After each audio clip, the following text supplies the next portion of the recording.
ምንጊዜም ሚዲያ የዕለቱ ጉዳይ ከመጽሐፍት ገበታ ከአድማጮች መድረክ መስታወት የቅዳሜ ወጎችና የተወልደ እንግዳ መደበኛ ዝግጅቶቻችን ናቸው።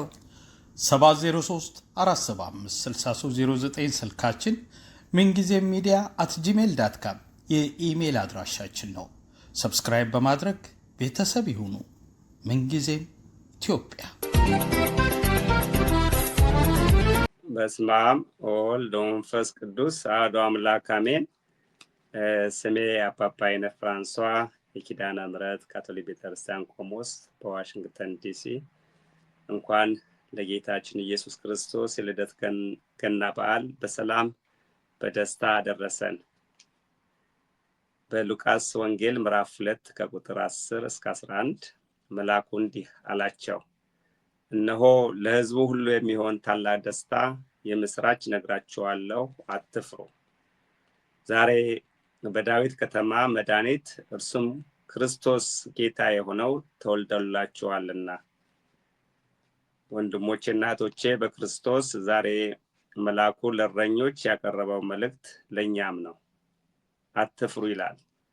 ምክንያቱም ፍርሃትን የሚያስወግድ ደስታ መጥቷል። ይህ ደስታ የዓለም ደስታ አይደለም፣ ከእግዚአብሔር የሚመጣ ለሕዝብ ሁሉ የተዘጋጀ መድኃኒት ደስታ ነው። መድኃኒት ከተስፋ ወደ እውነት መጣ፣ ከትንቢት ወደ ፍጻሜ፣ ከቃል ወደ ሥጋ መጣ። እርሱም ክርስቶስ ጌታ ነው። ንጉሥ ቢሆንም በትሕትና ተወለደ፣ ጌታ ቢሆንም በበረት ውስጥ ተወለደ። ይህ ለእኛ የሚነግረን ነገር መዳን በትሕትና እንጂ በኃይል እንደማይመጣ ነው።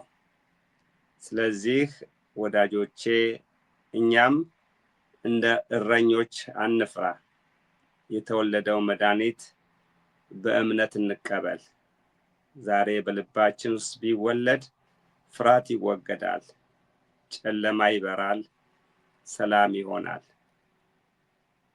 ዛሬ በተለይ ለሀገራችን ኢትዮጵያ ሰላም፣ ሙሉ ሰላም እንዲያመጣልን፣ ዓለማችን በፍቅሩ እንዲባርክልን፣ ክብር ለእግዚአብሔር፣ ሰላም በምድር ለሰው ልጆች መልካም ፍቃድ ይሁን።